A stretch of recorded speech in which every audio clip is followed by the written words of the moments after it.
शिवेभ्यः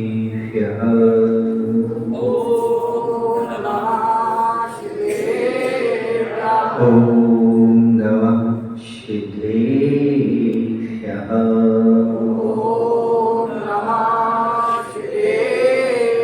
जय श्री ओम नमः शिवेभ्यः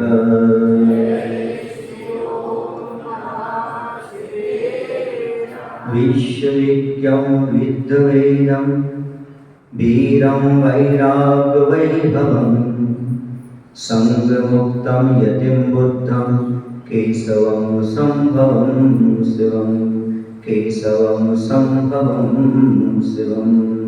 बोले हिंसा परमो धर्म की थक गए लगता है।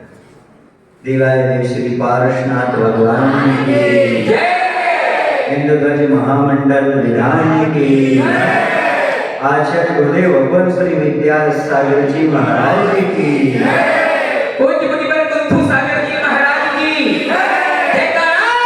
गुरुदेव का। अभी तक हम चर्चा करते आए हैं, आप सुख चाहते हो तो किसी को दुख मत देना, सम्मान चाहते हो तो व्यर्थ मत बोलना। यह वर्तमान की स्थिति के लिए कहा था। अब आज अपन अगली बात करेंगे, शाश्वत सुख अर्थात मोक्ष चाहते हो तो क्या करना है। प्रत्येक व्यक्ति संसार से मुक्त होना चाहता है, हमेशा के लिए सुखी होना चाहता है। जो भी वह अनुष्ठान करता है अपनी समझ से वह सब इसलिए करता है कि मेरा कल्याण हो, शाश्वत सुख मिले, मोक्ष की प्राप्ति हो। लेकिन मोक्ष क्या चीज है ये समझने की आवश्यकता है। छूटने का नाम मोक्ष है, मुक्त होने का नाम मोक्ष है। किससे मुक्त होना? तो आचार्य कहते कर्मों से। पूर्ण कर्मों का क्षय हो जाना सो मोक्ष है। यह पूर्ण कर्मों का क्षय कैसे होगा? तो धर्म का पालन करने से। तो आज हम आपसे चर्चा करेंगे, मोक्ष चाहते हो तो धर्म को कभी मत छोड़ना। जो धर्म को छोड़ देते हैं वो कभी मोक्ष को प्राप्त नहीं कर पाते, और जो जीवन के अंत समय तक भव तक धर्म का पालन करते हैं वो एक दिन मुक्ति का लाभ अवश्य प्राप्त कर लेते हैं। धर्म के बिना कर्म की निर्जरा नहीं, और कर्म की पूर्ण निर्जरा के बिना मुक्ति का लाभ नहीं। 24 घंटे निरंतर जीव कर्म का बंद करता रहता है, पर प्रतिफल उसके कर्म का बंद हो रहा है। जाग रहा है, उठ रहा है, बैठ रहा है, घूम रहा है, इतना तक कि सो रहा है, तब भी उसके कर्म का बंद निरंतर चल रहा है। आचार्य भगवती आराधना ग्रंथ में लिखते हैं, यह जीव एक समय में इतने कर्म का बंध करता है जितने आम के वृक्ष में मोर आते हैं, फूल आते, उनकी कोई गणना नहीं। आम के वृक्ष में फूल जो आते, ऐसे कर्मों का बंध किया करता है ये, और लगातार इसके कर्म का बंध चलता रहता है। मुक्ति कैसे हुई? उस सावक का धर्म गज स्नानवत कहा है। जैसे हाथी यहाँ पर तो स्नान करके जाता है, आगे गया और धूल उठाई सूंड में और अपने ऊपर डाल दी, फिर जो का तो गंदा हो जाता है।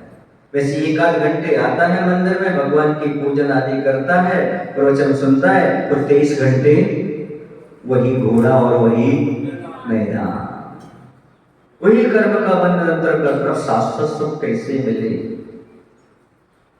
आचार्य कहते हैं धर्म को कभी मत भूलो। बीज राख फल भोगवे, ज्यों किसान जग माही, त्यों चक्री सुख नृप करे, धर्म विसारे। चाहे वो राजा हो, चाहे चक्रवर्ती हो, चाहे किसान हो, ये कभी धर्म को भूलते नहीं। जैसे किसान पूरा का पूरा अनाज भोगता नहीं है, बीज के लिए बचा कर रखता है, वैसे चाहे चक्रवर्ती हो, चाहे राजा, चाहे महाराजा हो, वह इस शरीर का, इस तन का, इस मन का भोग में तो लगाते हैं, लेकिन अधिकांश हिस्सा वह धर्म ध्यान में लगाया करते हैं, तभी वह सुखी रह सकते हैं। वर्तमान का सुख चाहते हो या तुम मोक्ष सुख चाहते हो, धर्म करे बिना संभव नहीं है।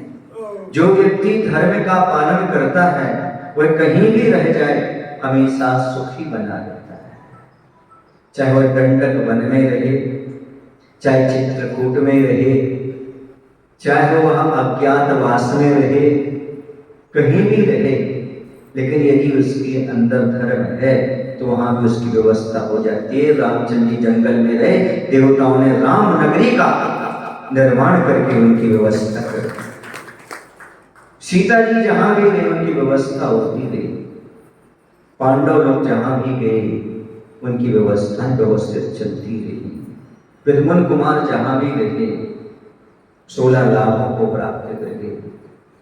ये सब किसकी महिमा है? याद रखो, धर्म से शक्ति भी मिलती है, लेकिन आई हुई आपत्तियों को सहन करने के लिए सहन शक्ति भी मिलती है। धर्म से संकट दूर नहीं होते, लेकिन जब धर्म आता है तो आदमी को जूझने की हिम्मत यदि कोई देती है तो मात्र धर्म देता है।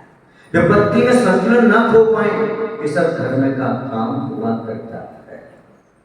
धर्म हमें संबल प्रदान करता है। धर्म के माध्यम से हम बड़ी से बड़ी विपत्ति का भी सामना कर सकते हैं।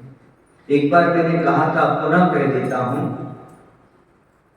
ये कभी मत कहना, आज तक तो कहा है कि हमारे जीवन में बहुत संकट है। मैंने हमेशा ये कहा है, हे भगवान मेरे जीवन में बहुत विकट संकट है, इसलिए संकटों ने मेरा साथ नहीं छोड़ा। और जिस दिन से मैंने संकट से कहा ये संकट संभल के आना, भगवान मेरे निकट हैं, उस दिन से संकट संभल करके आते हैं, उससे पहले हम खुद समझ जाते हैं। धर्म यही काम करता है, हर परिस्थिति से हमें उबार लेता है। हर संकट से, विकट से, संकट भी आ जाए, परिस्थिति भी बन जाए, तो उससे ओढ़ने की क्षमता यदि कोई देता तो धर्म। सीता जी के लिए जब वन में छोड़ दिया जाता है तीर्थ यात्रा के बाद, जैन पुराणों के अनुसार अपवाद लग जाने पर तब रामचंद्र जी से कुछ संदेश भेजती हैं वो, और सेनापति कृतांत वक्त से कहती हैं, जाओ हमारे स्वामी श्री रामचंद्र जी से कह देना, जैसे लोक अपवाद के कारण आपने सीता को छोड़ दिया, वैसा लोक अपवाद के कारण कभी धर्म को मत छोड़ देना। धर्म से उद्धार होगा।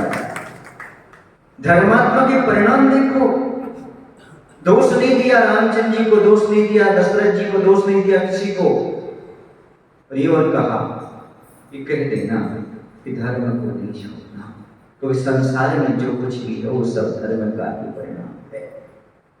आपको मनुष्य पर्याय मिली है, आप वर्तमान में स्वस्थ हैं, आपको आचार्य भगवंत जैसे गुरु महाराज मिले हैं, तो समझना ये सब धर्म का ही प्रभाव है। आपको चातुर्मास मिला है, आप इंद्र धर्म विधान कर पा रहे हैं, ये सब तुम्हारे पूर्ण धर्म का प्रभाव है। जो कुछ भी अच्छा अच्छा संसार में प्राप्त होता है वो सब धर्म का फल है, और जो कुछ आपको बुरा मिल रहा है वो सब तुम्हारे पूर्व उपार्जित पाप कर्म का फल स्वरूप है। इस पर जो श्रद्धा रख लेता है वह कभी धर्म को भूलता नहीं, धर्म को कभी छोड़ता नहीं। अभी भैया जी ने बात कही, प्रभु तो मौन रहते हैं, प्रभु से वास्ता क्या है? पर ऐसा नहीं, प्रभु को वास्ता क्या है? प्रभु को वास्ता क्या है? गुरु आप बता दो, आप तो बोलते हो, आप बता दो रास्ता क्या है। मैं तो रास्ता बताने बैठा हूं, पर समस्या ही बीच में नाश्ता मांग लेते हूं। बीच में नाश्ता मांगने वाला कभी मोक्ष मार्ग का रास्ता नहीं चल सकता। मोक्ष मार्ग का रास्ता वही चल सकता है जो आस्था रख करके चुपचाप चलता जाए, बीच में नाश्ता ना मांगे। हमने इतना धर्म किया, हमें क्या मिला? हमने समाज की सेवा की, हमें क्या मिला? महाराज जी हमने समाज को बहुत दिया है, इनको बहुत दिया है, हमारा कोई सहयोग नहीं दे रहा है। ऐसा हो ही नहीं सकता। यदि तुमने बीज आम का बोया आम मिलेगा, बबूल का बोया बबूल मिला, तुम झूठ बोल रहे हो। कि तुमने धर्म का सहयोग दिया होता, समाज का सहयोग दिया होता, आज धर्म तुम्हारी रक्षा करता और समाज तुम्हारी रक्षा में तत्पर रहते। ये नियम है प्रकृति का। बस तुम्हारा पूर्व के पाप का उदय नहीं होना चाहिए, ये भी साथ में है। यदि पाप का उदय है तो कोई अच्छा भी करता है तो नहीं कर पाता, और पुण्य का उदय है कोई बुरा भी करता है तो बुरा नहीं कर पाता। तो बीच में नाश्ता नहीं मांगना। नाश्ता समझते हो, हमने दान दिया, हमारा नाम ही नहीं बोला, ये हो गया नाश्ता। हमने दान दिया, हमारा सम्मान ही नहीं हुआ, ये हो गया नाश्ता मांगना। हमने इतना सब कुछ किया, लोगों ने हमारा नाम तक नहीं लिया, ये बीच में नाश्ता मांगोगी ना, कभी रास्ता नहीं चल पाओगी और कभी जीवन में आस्था नहीं रख पाओगे। आस्था का विपरीत होता है नास्ता। ना आस्था इति नास्ता। जहां आस्था नहीं है वहीं पर नाश्ता मांगते हैं, और यदि आस्था हो उसे गली गली रास्ता मिलता है और गली गली उसके लिए नाश्ता भी मिलता चला जाता है। उसे मांगने की आवश्यकता नहीं। जो मोक्ष के रास्ते पर चलते हैं उन्हें लोग परिवहन करते हैं। वो स्वामी आइए आइए, अत्र अत्र तिष्ठ तिष्ठ, सम्मान भी लीजिए, पूजन भी होगी और भोजन भी होगा। यदि जो सच्चे रास्ते पर चलता है तो उसे नाश्ते मांगने की आवश्यकता नहीं है। जो नाश्ता में अटक गया तो समझो उसकी आस्था समाप्त हो गई, फिर रास्ता मिलता है। मैं सुनाया करता हूँ, प्रभु नाम का दूध पी लो, धर्म ध्यान का नाश्ता और ज्ञान अमृत का भोजन कर लो, यही मोक्ष का रास्ता। कौन सा नाश्ता चाहिए? नाश्ता चाहिए तो प्रभु नाम का दूध पियो, सबसे अच्छा। प्रभु का नाम लो, प्रातः काल उठ करके प्रभु नाम का दूध पी लो। धर्म ध्यान का नाश्ता और ज्ञान अमृत का भोजन कर लो। पूजन आदि अभिषेक आदि करो, दान करो, ये आपका हो गया धर्म ध्यान का नाश्ता। और ज्ञान अमृत का भोजन करो और स्वाध्याय करो, गुरुओं के प्रवचन सुनो, फिर चलो मोक्ष का रास्ता। यह मोक्ष का रास्ता है। क्योंकि संचालक महोदय ने छेड़ा तो मैंने बता दिया कि मोक्ष का रास्ता ऐसा ही है, ऐसा ही चलना चाहिए। धर्म छूटा दुख हुआ और धर्म को पकड़ा तो सुख हुआ।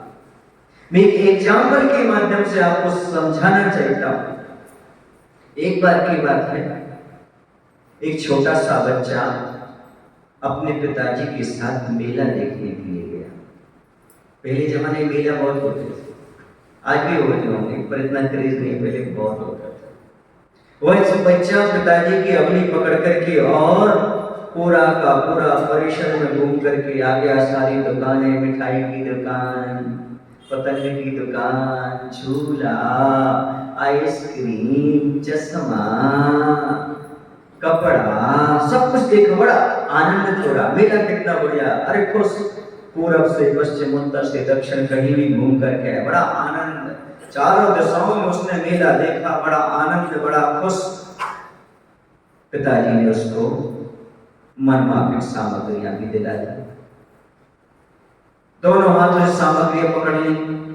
जब उसने सामग्री पकड़ ली तो क्या हुआ, थोड़ी भीड़ भाड़ हुई तो पिताजी की अगली छूट गई। सामग्रियों के चक्कर में क्या छूट गया? पिताजी की अगली छूट गई।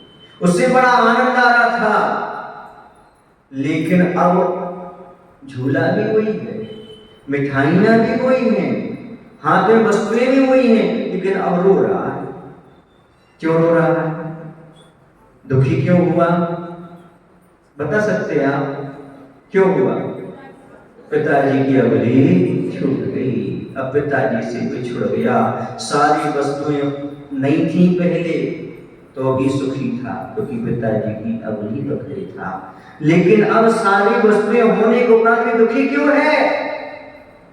क्योंकि उसने पिताजी की अवली छोड़ दी। वैसे तुम गरीब थे, तुम्हारे पास कुछ नहीं था, रोज कमाते थे, रोज खाते थे, सुखी थे। अब दुनिया की सारी वस्तुएं पाकर के भी क्यों तड़प रहे हो? आचार्य कहते जब तक धर्म रूपी पिता की अगली थामे रहोगे तब तक कुछ भी नहीं होगा, तो भी सुखी बने रहोगे। और जिस दिन तुमने सब कुछ पाने के उपरांत धर्म रूपी पिता की अगली छोड़ दी, उसी दिन से तुम दुखी हो जाओगे। वस्तुएं सुख का कारण नहीं है, यदि तुम्हारे पास धर्म नहीं है तो। धर्म है, वस्तुएं नहीं है, तो भी आप सुखी हो, आत्मसंतुष्ट हो। इससे स्पष्ट है सुख वस्तुओं में नहीं है, सुख तो आपके धर्म की भावनाओं में है, संवेदनाओं में है। इसलिए पर पदार्थ को पकड़ करके मत चलो। लोग कहते हैं महाराज जी बहुत मंदिर आता था, रोज मंदिर आता था, गुरुओं की सेवा करता था, लेकिन अब क्या हो गया? इसे सामग्री मिल गई। कौन सी सामग्री? खिलौना, पुतलिया। कौन सी पुतलिया? इसकी शादी हो गई। मंदिर भी भूल गया, पूजन भी भूल गया, मेले में पुतलिया मिल गई, पुतलिया की सेवा में लगा, इसे दुकान मिल गई, दुकान की सेवा में लगा हुआ है। पर ये भूल गया कि पुतलिया उतलिया जो मिली है ना, ये सब धर्म के प्रभाव से मिली। यदि धर्म छोड़ दिया तो कोई तुम्हारा साथ देने वाला नहीं है। इस स्वार्थ भरी दुनिया में कौन किसका साथ देता है? परछाइयां भी साथ छोड़ देती हैं जब घोर अंधेरा होता है। इस सारी दुनिया में कौन सा? एक धर्म है, मात्र धर्म के अलावा और कोई भी साथ देने वाला नहीं है। हर वस्तु के पीछे प्रतिबिंब छिपा होता है। प्रतिबिंब समझते हो आप? परछाई।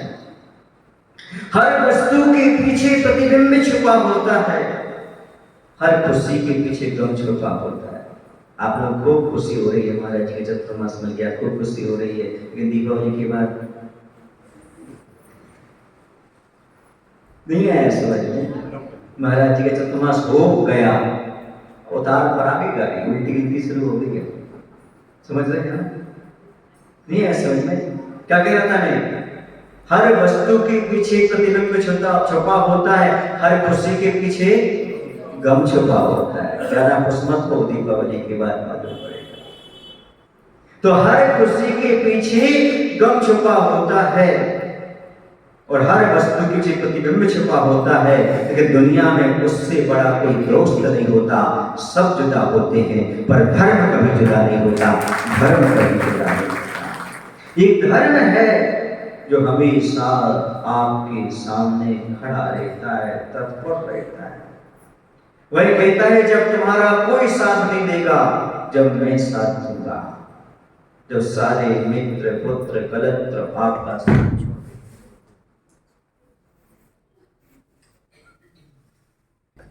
यहाँ के लोग बिना तो ठीक चलते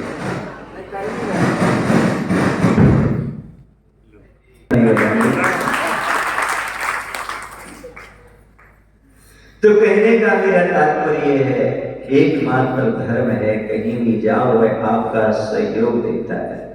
वह कहता है आपत्ति आई तो आई क्यों, मैं तैयार हूं। कोई तुम्हारा साथी नहीं है और समय मालूम पड़ता है। एक सज्जन हमसे बोले महाराज जी परमात्मा दिखता ही नहीं है, धर्म दिखता ही नहीं है, कहीं नजर ही नहीं आता। तो मैंने उनसे कहा भैया जब इस इंसान को दुनिया में कुछ नजर नहीं आता तब मात भगवान ही नजर आता है, धर्म ही नजर आता और कुछ नहीं आता। दुख में सुमिरन सब करे, सुख में करे न कोई, जो सुख में सुमिरन करे दुख काहे को। ये सबको याद है, लेकिन क्या वास्तव में ऐसा होता है? सुख में आदमी भूल जाता है, दुख में भगवान को याद करता है। आप लोग भजन भी गाते, दुख के दिनों में वो बड़े काम आते। अरे पगलो, तो सुख के दिनों में कहाँ चले जाते हैं? जाकर सुख के दिनों में वही काम आते हैं। सुख मिल रहा है तो उनकी कृपा से ही मिल रहा है, और स्वार्थ ही लोग उल्टा गाते रहते हैं दुख के दिनों में। तुम्हारी बात कुछ सोचता है, स्वार्थियों के लिए दुख में याद आते हैं भगवान, लेकिन भगवान तो हमेशा आपका सहयोग देते हैं, धर्म के माध्यम से मिलता है। अब थोड़ा सी भजन बदल दिया करो, कुछ भजन आप लोग अटपटे से लगते, दुख के दिनों में वो आगे काम नहीं आते। तो क्या आपने उनके लिए स्टेप नहीं समझ रखा है क्या? ऐसा बोलो ना, सुख दुख दोनों में काम आते हैं। भगवान कब काम नहीं आता है, ऐसा याद किया करो कि दुख के दिनों में नहीं, वरना भगवान कहेंगे तो पागल हो गए कि सुख के दिनों में चला जाता हूँ। अरे सुखी तो इसलिए हो कि तुम्हारे हृदय में भगवान का वास है। यदि आपके हृदय से भगवान निकल जाए तो कभी तो सुखी नहीं। मैं कहा करता हूं, मैं बाहर से बहुत गरीब दिखता हूं, लेकिन भगवान के बहुत करीब रहता हूं। कविता पूरी हो जानी, फिर ताली बजाना। मैं बाहर से बहुत गरीब दिखता हूं, लेकिन अंदर से भगवान के बहुत करीब रहता हूं। मैं आप जैसा अमीर नहीं बनना चाहता और भगवान से दूर नहीं रहना।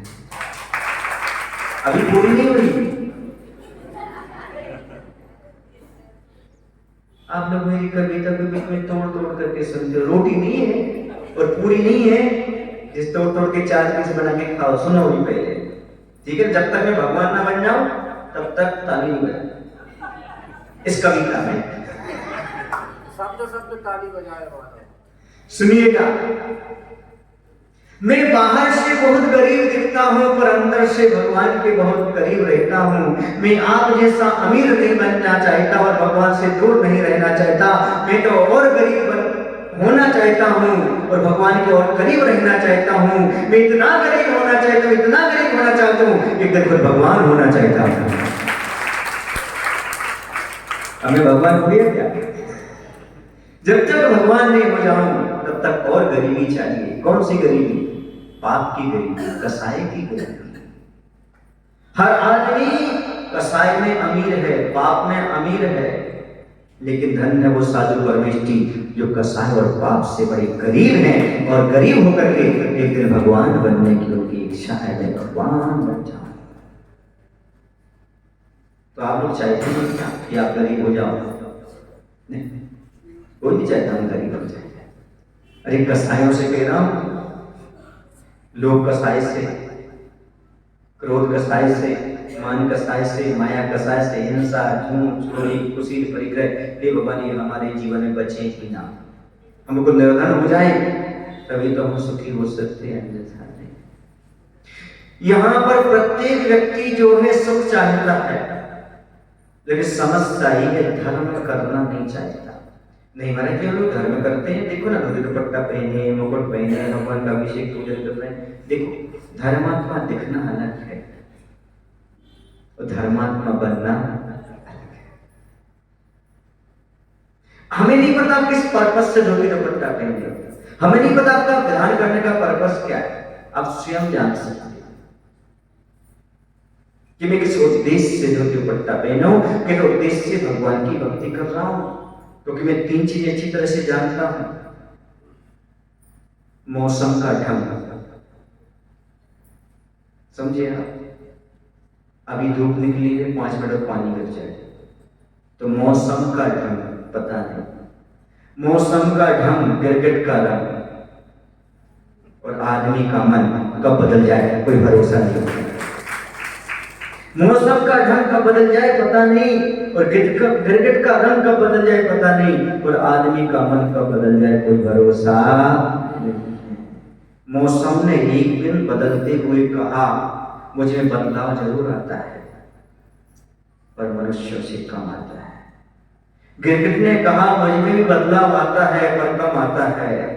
थोड़ा टाइम लगता है, पर आदमी के मन को बदलने में देर नहीं लगती। दिल ने कहा मुझे बदलने में 24 घंटे लगते हैं, पर आदमी के मन को बदलने में एक पल भी नहीं लगता। आज धर्मात्मा है, 2 मिनट में कब कसाई हो जाए पता नहीं, कब पापी हो जाए पता नहीं।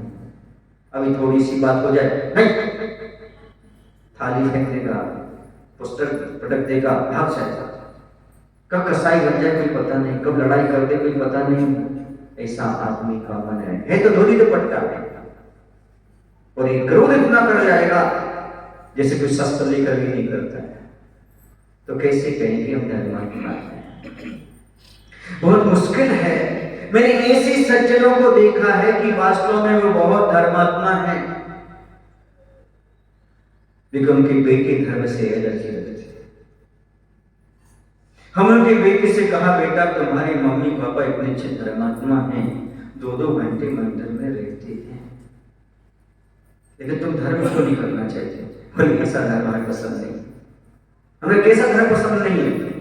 बोले मम्मी पापा गाड़ी से आते हैं मंदिर तक, और 2 लड़ते आते गाड़ी में, और जब मंदिर से जाते हैं तो लड़ते जाते हैं। भोजन बनता रहता, लड़ाई चलती रहती, भोजन करते लड़ाई कर लेती। हमें लगता है धर्मात्मा सब लड़ते होंगे। आज जिसने लिखा पाप से डरे आपस में भिड़े, क्या यही धर्म है?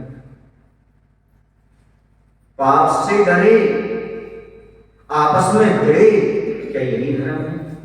पाप से आपको डर लगता है और आपस में लड़ाई करते हैं, क्या इसी का नाम धर्म कहेंगे? तो धर्मात्मा दिखना अलग है, धर्मात्मा बनना अलग है। जब तक धर्म को धारण नहीं किया जाए, जब तक धर्मात्मा नहीं बन सकते। धर्म को धारण करे सो समझो धर्मात्मा है, वरना कोई बात। सूरज उगे तो प्रभात है, वरना कोई रात। धर्म को धारण करे तो ठीक है, वरना कोई बात। और सूरज उगे तो प्रभात है, वरना काली रात। धर्म को धारण करने की बात सोचो। धर्म के मामले में बोलते बहुत हैं लोग, धर्म के बारे में लिखते बहुत हैं लोग, धर्म के लिए लड़ते भी हैं लोग, लेकिन धर्म को धारण करने वाले बिरले ही लोग हुआ करते हैं जो कभी कभी धर्म को स्वीकार करते हैं। दूसरे के दुख को देखकर आंखों में पानी आना, ये धर्म ध्यान की निशानी है। अपने दुख में रोना आत्म ध्यान है, पीड़ा चिंतन नाम का आत्म ध्यान है, अपने दुख में रोना। और दूसरे के दुख को देखकर रोना ही अपाय विचय नाम का धर्म ध्यान है। बहुत दुर्लभ है दूसरे के दुख की में आंसू आना, और जब आ जाए तो समझना थोड़ा सा धर्म हमारे जीवन में आ रहा है। आप लोगों को लगता है कि वास्तव में धर्म कोई चीज है? यदि लगता है तो मैं तो यही कहता हूं, धर्म के अलावा और कोई चीज संसार में नहीं है जो आपको प्राप्त करने योग्य हो, क्योंकि धर्म को प्राप्त कर लेने से सब कुछ प्राप्त हो जाता है। जो सुख चाहते हैं, शाश्वत सुख चाहते हैं, उन्हें धर्म कभी नहीं छोड़ना। एक बार की बात है, एक व्यक्ति को डॉक्टर ने बताया तो दुबले पतले हो, एक काम करो गाय का दूध पियो। समझ रहे हैं आप लोग? और राजा के दरबार में गया, राजा सब कुछ बांटता था। उसने कहा हमें कुछ नहीं चाहिए, डॉक्टर ने कहा है तुम्हें दूध पीना है, आप तो हमें दूध दिला दो। राजा ने कहा अब आप अपने घर पहुंचो, आपके दूध की व्यवस्था हो जाएगी। वह घर पहुंच गया। एक व्यक्ति उसके घर गाय लेकर के जा रहा था। राजा भी पागल, मांगा दूध था और क्या भेज रहा है? गाय। तो उसने कहा भैया मुझे गाय आई नहीं चाहिए, तुम तो ले जाओ। क्या नहीं चाहिए? गाय आई नहीं चाहिए, तुम तो ले जाओ, हमें दूध चाहिए। और दूसरे घर पहुंच गया, बोलता राजन आपसे हमने दूध मांगा था, आपने गाय भेज दी। बोले बेटा पेट में से दूध नहीं निकलता। कहां से निकलता? पेड़ में से दूध नहीं निकलता। नदियां नहीं है दूध की, कोई दुकान पर ऐसा नहीं मिल रहा है दूध। बिना गाय के कभी भी दूध की उपलब्धि नहीं होती। और मैं तुम्हें 1 लीटर दूध दे देता, 2 लीटर दे देता, 1 दिन का होता। यदि जीवन भर दूध पीना चाहते हो तो गाय का संरक्षण करो, जीवन भर तुम्हें दूध प्राप्त होता रहेगा। ताली क्यों बजा दी? क्यों बजा दी? क्यों बजा दी? मजा की अच्छी बात है तो झरा दो, इसलिए हमने ताली बजा दी। अंदर तो प्रवेश कराना ही नहीं है अपन को। आचार्य कहते हैं जैसे गाय के पालन बिना रोज दूध नहीं मिल सकता, वैसे धर्म का पालन किए बिना कभी सुख नहीं मिल सकता। अब क्यों नहीं बजाए? मुख्य बात तो ये समझना थी। कौन सी बात समझना थी? मुख्य बात गैया का उदाहरण इसलिए नहीं दिया कि आपको दूध पिला रहे हैं। गैया को गैया धर्म है। जैसे गाय का पालन करने वाले के दूध आदि मिष्ठान आदि की इच्छा पूर्ण हो जाती है, वैसे ही जिसे सुख चाहिए है उसे धर्म रूपी गाय का पालन करना चाहिए। सुख अपने आप प्राप्त होता चला जाएगा। ये संसार की वस्तुएं सुख कोई व्यक्ति 4 पल को दे सकता है। यदि आपके पास धर्म है तो हमेशा टिक सकता है। वो धर्म नहीं है तो कुछ भी नहीं। बताओ, गाय चाहिए कि मेरा दूध चाहिए? बोलो, गाय चाहिए। वैसे ही धर्म का पालन करोगे आपके लिए सुख मिल जाएगा। सुख मत चाहो, धर्म का पालन करो, सुख तो अपने आप मिलेगा।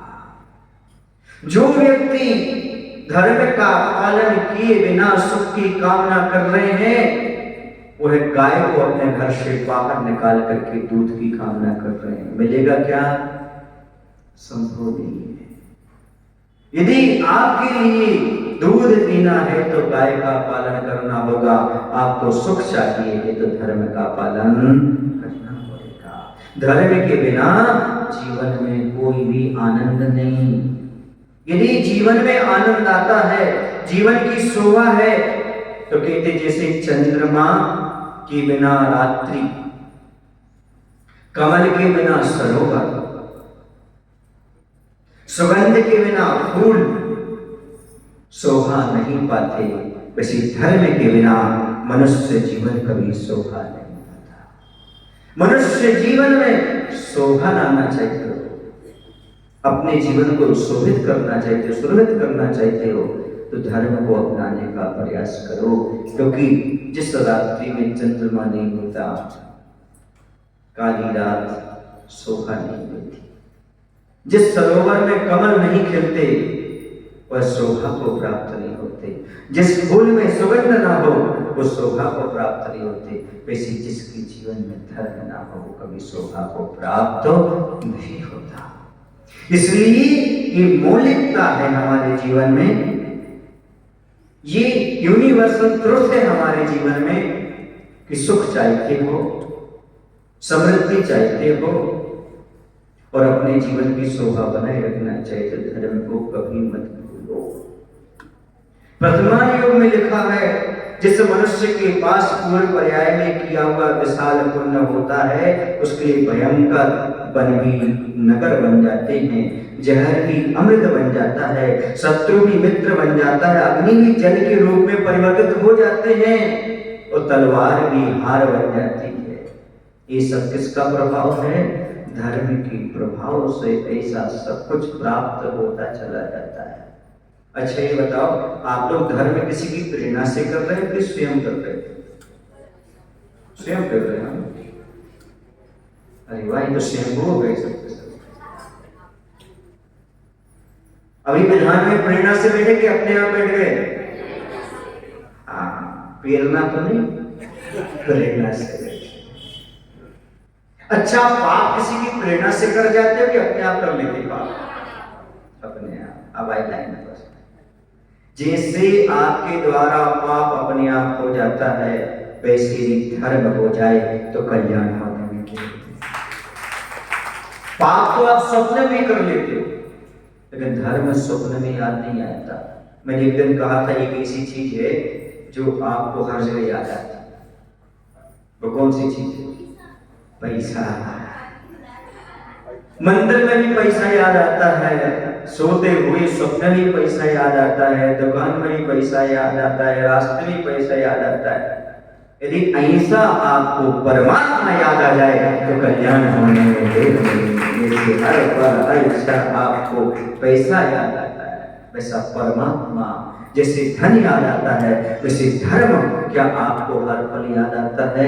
आचार्य कहते नहीं आता। कोई बात नहीं, धर्म का अनुपात बनाओ। आपको 24 घंटे मिले हुए हैं, अनुपात सिखा देता हूं पहले। जैसे कि रोग में दवा का अनुपात, भूख में भोजन का अनुपात, नींव में गहराई का अनुपात, आय के अनुसार व्यय उसका अनुपात, टंकी के अनुसार जल भरना, भोजन में नमक का अनुपात। सुने ना, कुछ ना कुछ अनुपात होता है कि नहीं? ऐसे आपके 24 घंटे में धर्म का अनुपात क्या है? 8 3 24 कितने घंटे होते हैं? आप 8 घंटे आजीविका के लिए निकालिए, 8 घंटे विश्राम और अन्य कार्यों में निकालिए, लेकिन 8 घंटे धर्म ध्यान करिएगा, तभी मुक्ति का लाभ मिल सकता है। कितने घंटे? आज नहीं बोल रहा हूं, 8 बोल रहा हूं, 8। जो भी चक्रवर्ती आदि महापुरुष होते हैं वो पूरा का पूरा अपना विभाजन कर लेते हैं, और इतना समय धर्म ध्यान को दिया करते हैं, तभी तो घर में रह करके बैरागी बने रहते हैं। जब वो सुनते हैं कि नगर में साधु परमेष्ठी आ रहे, पूर्व पश्चिम उत्तर दक्षिण किसी भी दिशा से, तो अपना आसन छोड़ देते हैं, 7 कदम आगे बढ़ते हैं और नमोस्तु करते हैं। ये धर्मात्मा के लक्षण बता रहा हूं। घर में बैरागी ऐसे होते हैं, ऐसे नहीं कि मालूम भी पड़ जाए महाराज जी आगे नगर में भी आके अपनी दुकान चल रही है। कभी आपने ऐसा किया कि मालूम पड़ा हो कि पूर्व दिशा से महाराज आ रहे हो, आपने अपनी दुकान की सीढ़ी छोड़ के 7 कदम आगे बढ़े और आपने नमस्कार किया हो साधु परमेश जी को? किसी के जीवन में ऐसा नहीं हुआ। कैसे कहें बैरागी है, कैसे कहें धर्मात्मा है? धर्मात्मा होने के लिए मात्र धोती दुपट्टा और चंदन का टीका पर्याप्त नहीं है, बल्कि कर्तव्य परायणता और श्रद्धा और समर्पण आवश्यक है।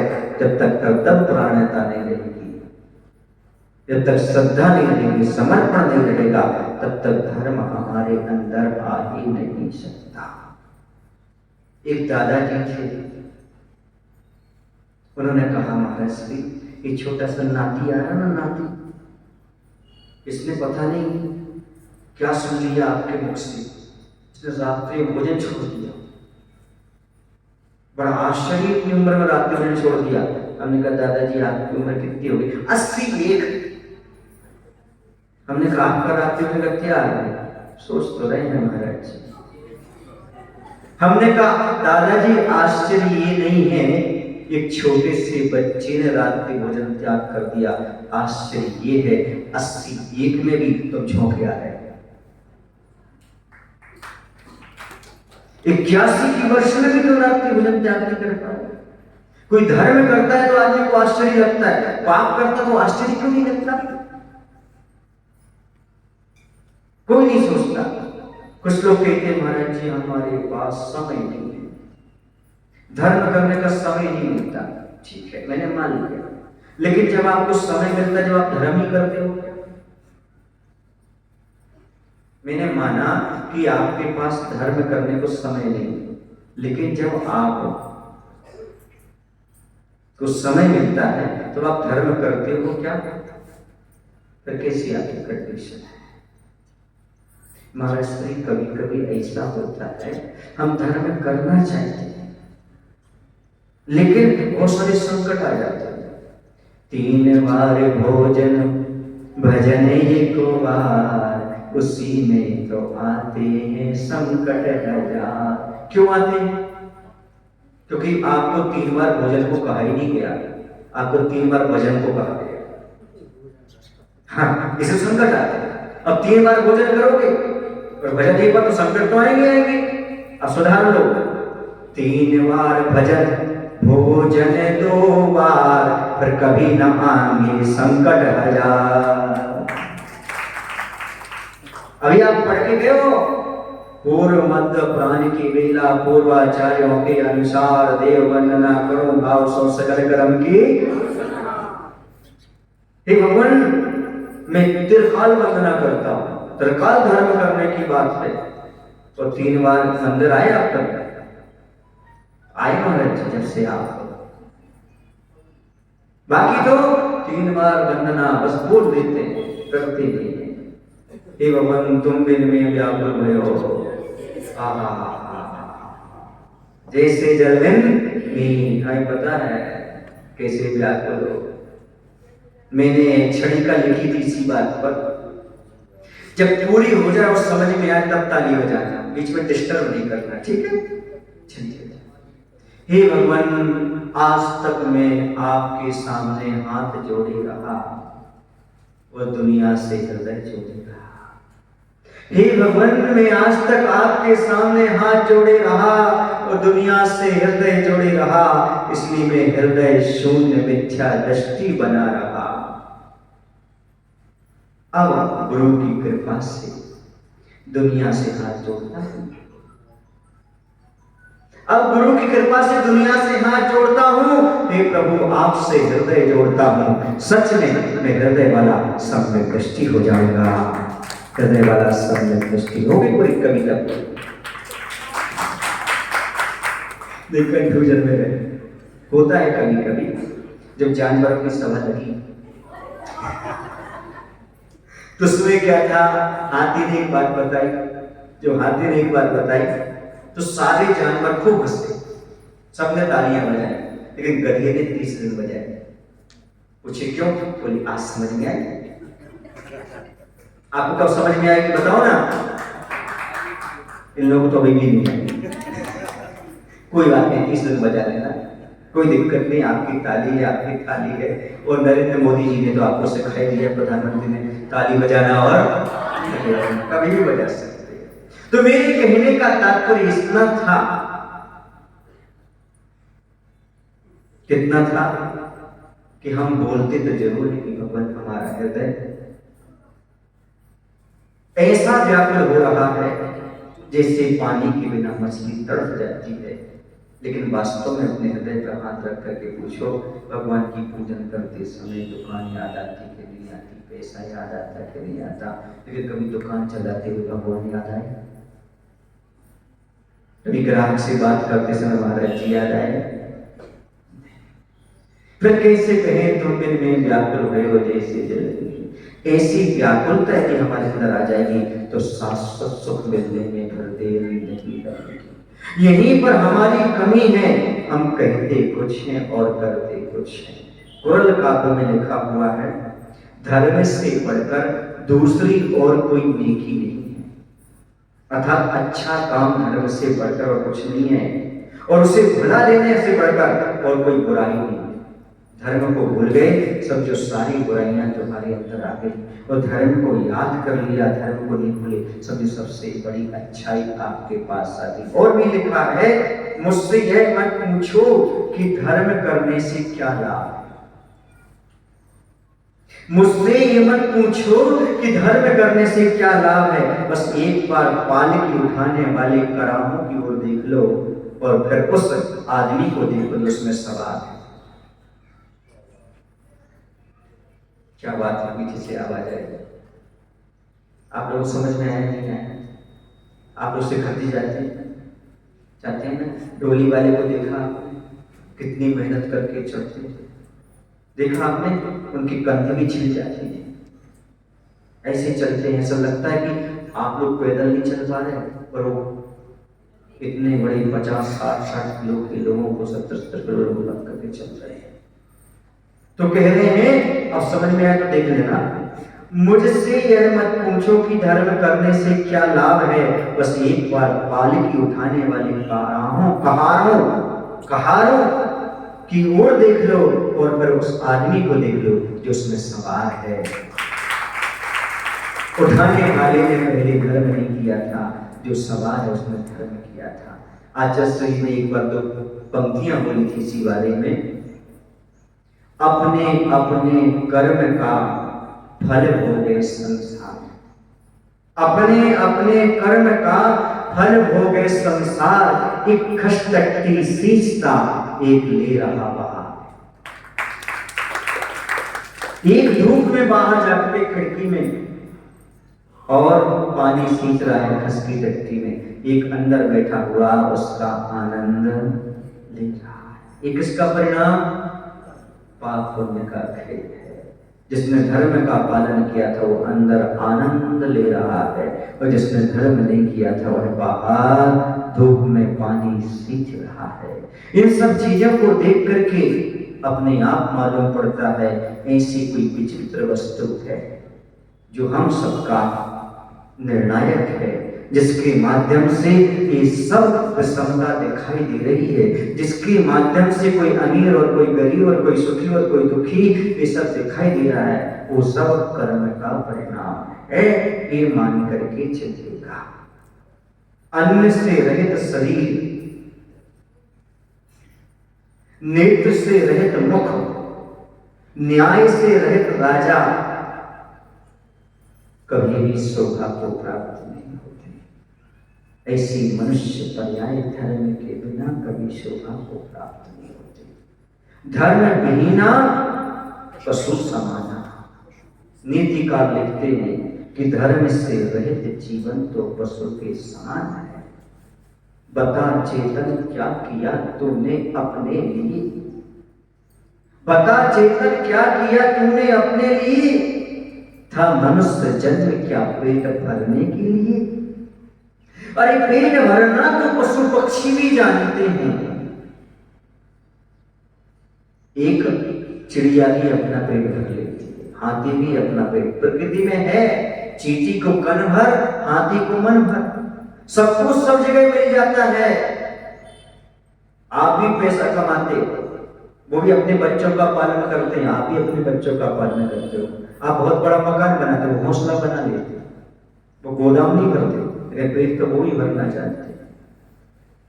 इसलिए कहना चाहता हूं, बता चेतन क्या किया तूने अपने लिए, था मनुष्य जन्म क्या पेट भरने के लिए। अरे पेट भरना तो पशु पक्षी भी जानते हैं, पर तू मनुष्य क्यों बना, कलंक लगाने के लिए। समझदारी की बात है, आपने खुद पर ताली बजाई। फिर मनुष्य क्यों बना, कलंक लगाने के लिए। सोचो विचार करो, इतना ही सब कुछ करना था। एक बात और मैं आपसे पूछूं, कितनी योनियां होती हैं? 84 लाख योनियों में पैसा कौन कमाता है? मात्र मनुष्य योनि वाला ही पैसा कमाता है। कभी गैया को देखा पैसा कमाते हुए? गैया को अभी जाकर के 2000 का नोट देना, सूंघेगी और आगे निकल जाएगी। किसी भैया को देना,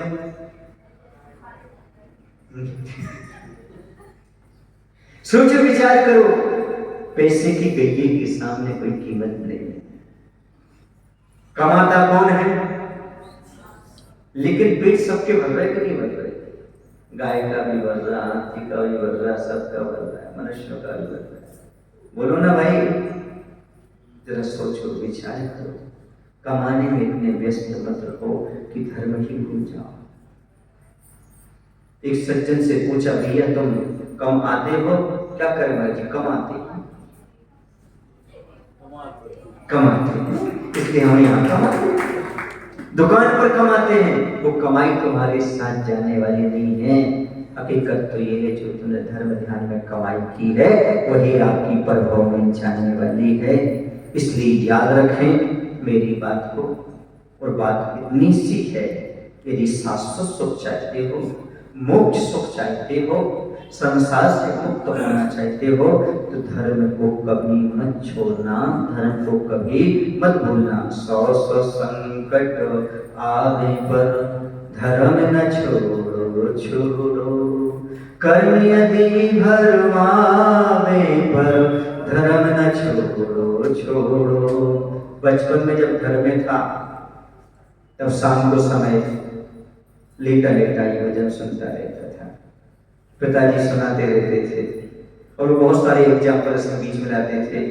मेना सती ने नहीं छोड़ा, अंजना ने नहीं छोड़ा, सीता ने नहीं छोड़ा, इन सब से नाता जोड़ो, 100 संकट आने पर धर्म न छोड़ो छोड़ो, कर्म यदि भरवावे पर धर्म न छोड़ो छोड़ो। 100 संकट आ जाए, कर्म कैसे भी उदय में आ जाए, पर अपने धर्म को नहीं छोड़ना।